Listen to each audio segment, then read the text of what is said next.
పద్దెంది పడిమెట్ల పైకెక్కి గుడికేగు భక్తులకు ఎదురొచ్చే బంగారు స్వామి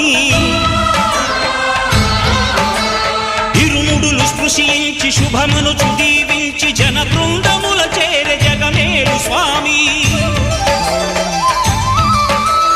తన భక్తులనరిల్చు తప్పులకు తడబడి ఒక పక్క ఒరిగెన ఓంకారమూర్తి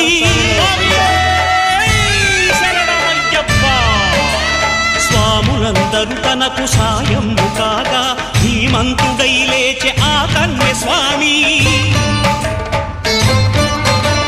పట్టబంధము వీడి భక్తతతికై